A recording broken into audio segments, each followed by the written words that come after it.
Salut tout le monde, c'est Aurel, j'espère que vous allez bien, c'est un plaisir de vous retrouver aujourd'hui pour une nouvelle série, une série qui va porter sur la review et principalement la review du Showtime, qui est un tournoi que j'ai joué il y a assez longtemps maintenant, quand même.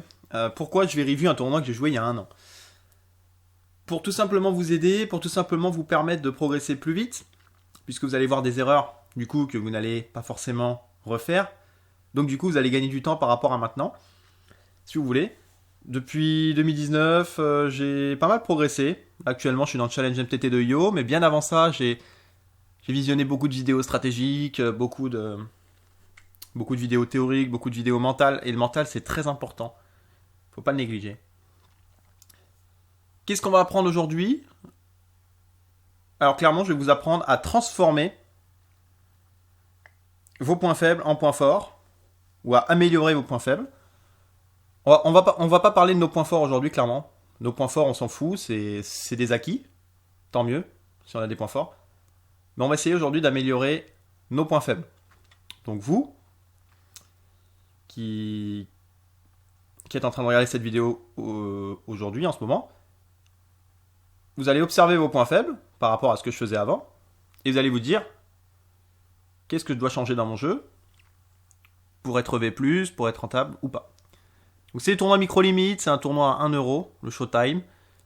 C'est à peu près ce que je joue, hein. C'est des tournois à 50 centimes, 1 euro, 25 centimes, c'est des tournois micro-limite. Donc on va commencer la review. Je ferai la review sous plusieurs parties. Il y a 206 mains. Je pense que je ferai 4 parties. Je ferai des parties de 30 minutes en gros. Et on va pouvoir voir certaines situations, observer certains adversaires, essayer de lire un peu nos adversaires ici. Dans cette review. Donc c'est toujours plus simple de revoir les mains après, hein, que quand on joue en live. Quand on joue directement, c'est plus compliqué. On va pas dire on a l'émotion, mais on a l'ambiance de la table, si vous voulez. On a le côté agressif, le côté passif. Donc on joue différemment en fait. Et en review, parfois on remarque ses erreurs et c'est bien. Donc on commence ici, petite erreur. On aurait dû 3 bêtes, le joueur ici, donc faire 6 blindes, en gros, 3 fois. 3 fois 2, 3 fois la relance. Là, j'ai fait quoi ici? J'ai fait comme s'il n'était pas là, en fait. J'ai open, alors que c'est lui qui a open. Donc je relance. On école ici par criss-cross. Et il relance à 4, donc le truc qui sert à rien. En fait, il fait même pas 3 bêtes ici, il fait 1 bête, quoi. Le mec... Donc là, on va call sans problème, hein. Alors, quand il fait ça, en général, il a envie de faire grossir la taille du pot. Il peut avoir une bonne main, parce que c'est l'original raiser, c'est lui qui a raise en premier. Donc là, on a un flop énorme, hein, qui fait tout entrer, hein. On a les trèfles, on a le valet, on a top pair, on a tout ici. Les deux joueurs check, très bonne nouvelle. Et là, on va réfléchir au sizing, puisqu'ici, il faut tout le temps miser. Il faut tout le temps miser ici. On a top pair. En plus, on a les tirages. On est dans 2 joueurs. Alors, faut pas miser trop gros. Faut pas miser trop gros pour qu'il y en ait au moins un qui vienne avec nous. Donc, je fais 5,5. Je fais un bon tiers-pot. Un peu moins d'un tiers-pot. Je fais un bon tiers-pot là ici, 5,5 dans 13. Criss-cross qui va fold et Daffy Jess qui va nous call ici le 4. Ensuite à la turn, donc la turn est une brique, hein, totale. Le 4 qui change rien du tout. Ni pour lui ni pour moi. Donc là il check. Quand il check ici, il a jamais le valet. Il peut l'avoir, hein, si vous voulez, hein, sur les micro-limites, ça peut arriver. Mais il a jamais le valet ici. Il a pas misé de lui-même en fait là, déjà. Il a pas misé de lui-même ici. Donc quand il va nous call ici, il aura jamais mieux que nous. C'est possible qu'il ait le valet, mais on en bloque un. Donc en général, là, il représente un 6 ou un 10 quand il fait ça. Le 4 qui va rien changer, comme je vous l'ai dit. Donc là, on va réfléchir au sizing. On va pas faire trop cher. Pourquoi? Parce qu'on a les trèfles, en fait, si vous voulez. Si vous voulez, on aurait deux cœurs ici. J'aurais misé plus cher pour bloquer. Dans 24, j'aurais fait 20, voire 18. Pour bloquer vraiment l'action de flush. Donc je fais 11. Je fais un peu moins de mi-pot, vraiment pour le faire payer ici. Et il passe. Donc il doit avoir un 6 peut-être. Éventuellement qu'il la colle. Donc c'est cool. Donc ça, j'ai pas dû le jouer. Je sais très bien les mains que j'ai jouées ou pas. En fait, c'est important de rester aussi... rester correct avec vous-même. Si vous faites un open ici, roi 2 UTG, ce qui n'est pas... ce qu'il faut pas faire, n'allez pas m'open... si vous faites un open avec roi 5... Si vous ne faites pas d'open avec roi 5, si vous voulez, n'allez pas m'open roi 2, quoi, dans cette situation. Soyez correct avec vous-même. Après, il y a plusieurs choses qui rentrent en compte. Il y a l'agressivité de la table, c'est des joueurs qui font n'importe quoi ou pas. Donc là, on a un flop gratuit avec cette paire de 2. Qu'on va check. On aurait pu relancer. Après, on est dans 4 joueurs, donc c'est pas facile. Hein. Ce qu'il faut savoir aussi, et ça se passe beaucoup en ce moment, c'est que quand un joueur open ici, une big blind, quand un joueur limp, sur les micro-limites c'est souvent, que ce soit UTG, début de parole ou au milieu de parole, quand il entre dans le coup, quand il open ici une big blind, il peut avoir une bonne main en fait. C'est ça qu'il faut pas négliger. Le mec il peut open ici roi dame, roi valet si vous voulez. Et un mec qui est UTG, il peut très bien open as dame. C'est ce que j'ai remarqué. Il peut open une big blind as dame. Donc attention aux joueurs en début de parole, les premiers à parler. Donc pour savoir ça, vous allez à gauche de vous par exemple, et vous regardez la position dans laquelle le joueur a open ou a relancé. Donc quand un joueur fait une big blind dans ces positions-là, en général, c'est qu'il ne sait pas quoi faire. Il ne sait pas s'il doit fold. Il ne veut pas fold parce qu'il a une bonne main. Il veut pas relancer parce que sa main n'est pas non plus... voilà. Donc là, ici, il peut avoir As-10, il peut avoir beaucoup de bonnes mains, beaucoup de roi-valet, beaucoup de roi-dame qu'il n'aurait pas relancé, qu'il aurait simplement limp pour aller voir un flop et tout prendre derrière. Donc il faut bien faire attention à ça, surtout en ce moment. Là, je remarque qu'il n'y a pas que maintenant. Ça fait depuis un moment que ça dure. Mais du fait que maintenant, en fait, si vous voulez, maintenant, je suis concentré sur mon jeu, mais je vois plus de choses sur les tables. Avant, j'étais vraiment focus sur ma main et que sur moi-même. Maintenant, je suis plus focus aussi par rapport aux autres joueurs, à leurs moves. Et ça, c'est intéressant, puisque quand vous progressez au poker, vous pouvez voir aussi ce qui se passe autour de vous. Quand j'ai commencé dans le poker, je regardais seulement ma main. Je faisais pas attention à mes adversaires, en fait. Limite, je tournais la tête quand je relançais, tout ça. Mais j'ai appris maintenant à observer quand un joueur relançait, quand un joueur limpait, quand un joueur faisait un open, une big blind, à regarder sa position, à me dire ouais, ce joueur il me dit un truc, il a déjà relancé avant avec une bonne main dans cette position. Souvent on remarque beaucoup les joueurs assez passifs, assez tight, les joueurs qui vont surtout avoir peur de relancer ou de faire tapis TG avec As-Dame et qui vont limp. Ils vont limp As-Dame parce qu'il y a beaucoup de joueurs à parler après eux, donc voilà, c'est standard et ça arrive aussi beaucoup. Donc là on fait brelan en flop, c'est très bien. C'est super. Grosse erreur de ma part ici, il faut tout le temps bet pour faire grossir la taille du pot quand on fait brelan. Il y a beaucoup de cartes qui peuvent doubler, qui peuvent leur offrir un... Faut pas oublier en fait qu'on est dans 4 joueurs, donc du coup il faut vraiment rentabiliser ici. On n'est pas obligé de faire gros, puisque l'objectif c'est qu'on nous colle. Mais ici il faut faire au moins 2,5, au moins un demi-pot. Au moins. Après ici le sizing à faire pour moi c'est 3,70. Allez, 3,70. Un bon 2 tiers pot je dirais, parce qu'on est dans 4 joueurs. Il n'y a pas vraiment de problème, hein, si vous voulez. Il n'y a pas beaucoup de couleurs. On n'a pas de danger par rapport à la flush, par rapport à la quinte. Donc là, on paye cher évidemment, du fait qu'on n'ait pas misé juste avant. Car maintenant le 10 double. Ils peuvent avoir des 10. Oui, on va vite le savoir de toute façon s'ils ont un 10 ou pas. On fait full. Donc d'un côté, s'ils ont le 10, tant mieux. Donc il fallait faire ça avant. Hein. Voilà, je suis d'accord avec le sizing, sauf qu'il fallait le faire au flop. Ok, on école par 2 joueurs. Le 4 qui est une brique. Là, on fait très cher. On rentabilise notre full. Ils auront beaucoup de rois. Enfin, très peu pour moi. Après, il y a certaines personnes, ça aussi en micro-limite, qui ne misent pas top pair au flop. Dans 4 joueurs, peut-être que le mec il s'est dit ouais, j'ai mon roi, j'ai pas un bon kicker, j'ai peut-être roi 5, peut-être qu'il a. Et il s'est dit je vais pas miser parce que. Même le mec qui est en fin de parole, si vous voulez, même si tout le monde a check avant lui, il va se dire ouais, je sais pas si je le mise en fait ou si je le check. Donc ici on va faire cher, on fait très cher. Pourquoi on fait très cher? Parce qu'on a 2 joueurs. On a 2 joueurs, donc on va être payé par un des deux. On peut pas se permettre ici dans 13 de faire 6 ou 7 quoi. Ici on veut vraiment se faire payer par un joueur. Ils nous ont payé turn, ils ont très souvent un roi et on va très souvent se faire payer.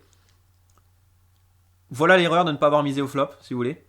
Là le pot il fait 13,8, on aurait misé au flop, on aurait été call, peut-être par un autre joueur encore. Donc le pot il ferait peut-être 20 big blind à l'heure actuelle, donc on aurait pris plus gros. Donc là on va bet, ouais, au final on est obligé de bet aussi cher. On aurait misé au flop, on aurait pu bet aller 16 big blind dans 20. Là on est obligé de faire plus que le pot, donc les 2 joueurs ils passent, ok, donc on prend le pot, on aurait pu prendre un plus gros pot, hein, si on aurait misé dès le flop. Voilà l'erreur de ne pas avoir misé au flop. Ici, 4 et 3, donc c'est un fold. A5 au bouton, ok, on les open pas, parce qu'on a un raise. Ça dépend de la position hein, des joueurs qui raise aussi. Standard. Allez, 3, 5 et 4. 5 et 2. Est-ce qu'on l'a joué en big blind? Non. Il y a un raise.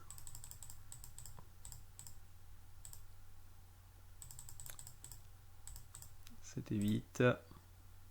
As valet. Voilà une bonne main. Donc là, c'est compliqué à jouer. Encore une fois, As valet, c'est une main qui se défend pour moi au flop. Que je vais pas faire tapis. Je ferai tapis avec As-Roi, 2 rois, 2 As. As-Valet, c'est une main que je vais défendre simplement. Donc il doit avoir une bonne main d'Afidjes. Après, il fait un peu n'importe quoi. Je sais que tout à l'heure, il a relancé. Et en fait, il avait pas grand chose. Donc voilà. Surtout qu'il y a un raise ici, si vous voulez. Donc il re-raise. Donc là, il montre une force quand même. Il montre une force en général. Est-ce qu'il l'a? Peut-être. Alors le flop n'est pas terrible. On a quand même 2 overcards, donc c'est pas dégueulasse non plus, mais le flop n'est pas terrible. Ici, il mise 4. Là, on doit call. Là, on aurait dû call ici. Une erreur encore. Je sais bien qu'il fait cher, il fait 4 big blinds, mais on a 100 big blinds nous. Pourquoi on doit call? Parce que le pot il fait 32 en fait. On a 4 à rajouter dans 32. Et on joue les as, les valets. Et on a tous les rois, les dames qui peuvent faire rentrer des potentiels tirages quintes.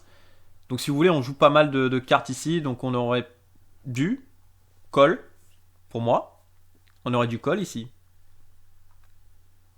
Lui, il a relancé pré-flop. Quand il mise ici, il représente peut-être un 10. Peut-être tous ses rois à 10.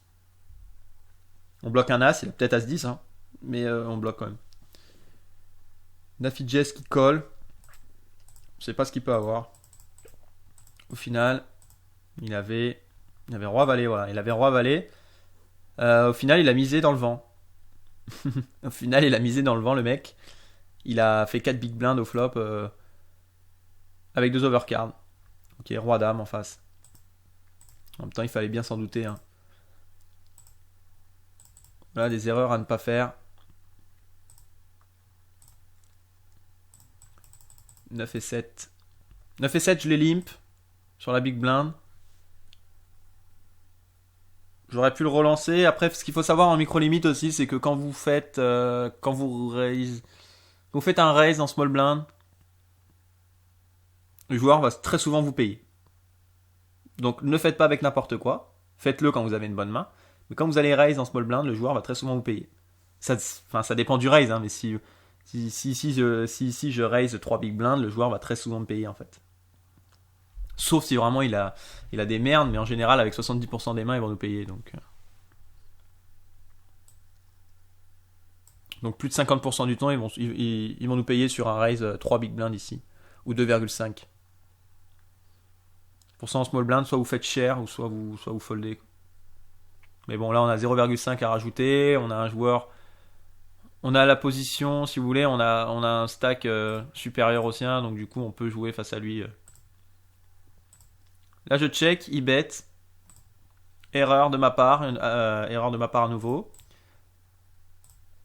Un pot qui fait 4,1. On a 1,4. Quand il fait ça, il a très souvent un 10, une dame. Là, je pense qu'il aurait fait plus cher. Après, le mec, il peut ne pas faire cher. Hein. Bon, après, il fait mi-pot quand même, donc ça va.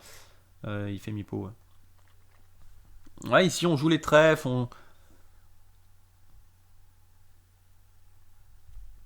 Ça va les coups de call à 1,4 ici. Donc voilà, ce coup est assez spécial, je vais dire. Paire de 7 au bouton, erreur. J'ai souvent tendance, et c'est vrai, encore aujourd'hui, ça m'arrive de limper les paires. Je sais pas pourquoi. Tout ce qui est roi dame, roi valet, tout ça, je les relance, mais les paires, j'ai souvent tendance à les limper. Donc, est-ce que c'est pour faire call un maximum de joueurs? Est-ce que c'est pour aller voir un flop plus facilement? Je pense que ça doit être ça. En fait, quand je limpe une paire, j'ai l'impression d'être avec 7 et 8 ou avec 7 et 5 ici. Sauf qu'en fait, j'ai déjà une paire. Donc, ce qu'il faut savoir, c'est qu'on va toucher brelan 12% du temps environ. 12-13% du temps. Donc, on va pas s'enflammer. Si vous voulez, mais ici, par rapport aux paires, on va call. Je vais vous donner une petite info. Ce que je fais personnellement. Toutes les relances au-dessus de 4 big blinds, je vais call à partir de paire de 10. Toutes les relances en dessous de 4 big blinds, je vais call. Je vais tout call en fait. Je vais call toutes les paires, une relance à 3 big blinds. Un joueur. Voilà. Donc là, on a 3 joueurs qui check. Ils ont relancé. Non, ils ont pas relancé, ok. Ils ont pas relancé. Donc là, on va abandonner. L'As qui rentre en plus. Bon, là, il fait un bet sur l'As. Il peut représenter un valet quand il fait ça, ou alors il l'a vraiment. Ici, on est très souvent en dessous, donc ça sert à rien d'aller plus loin, clairement. Relance ici à 2,2, donc on va call notre paire de 2 sur une petite relance. On en heads up, ici on give up en fait, on va voir un flop, on veut vraiment voir un maximum de flop avec nos paires, puisque la fois où on va toucher brelan, on va pouvoir leur prendre beaucoup, souvent. Je vais prendre un exemple. Si on a paire de 2, le mec a relancé avant nous. Si au flop ça arrive 2 As Roi ou 2 As Dame, il y a de grandes chances que le joueur il ait un As, il ait une Dame, donc le joueur il va miser cher. Donc du coup nous on va pouvoir avoir une grande position sur lui et prendre un maximum de jetons. Si vous voulez, donc il y a certaines situations où ça vaut le coup, hein. Ça vaut le coup d'aller voir un flop avec paire de 2, paire de 5. Après, on va pas payer quand il va relancer très cher, quand il va relancer 6 blindes, 7 blindes. On va pas payer toutes ces paires-là. On va payer vraiment à partir de paire de 10, paire de valet. Mais... Alors. Ok, là je me suis dit, je suis hors position. C'est exactement ce que je vous ai dit tout à l'heure. Ça, c'est ce que je faisais avant. Je me suis dit, je suis hors position, je vais limper ce As-10. C'est horrible. Ça sert à rien de limper. Clairement, là, je peux trouver une relance à 2,5 ici, ou alors je fold. Limper ici, ça sert à rien. Là, on va dominer. En plus, on va être obligé de call derrière, donc ça sert à rien, clairement. On monte pas la force de notre main. Donc là, on a une relance à nouveau.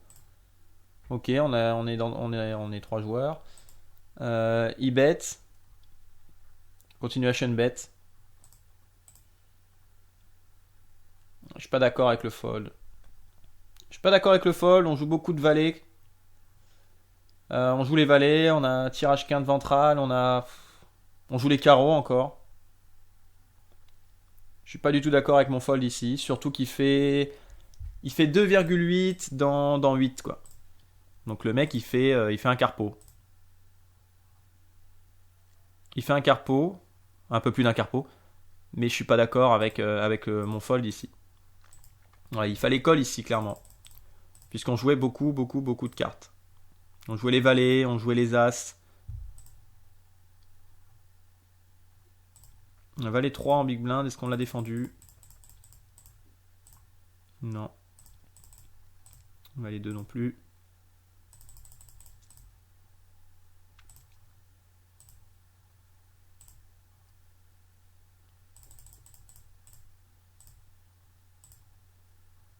Ah, je l'ai défendu ce...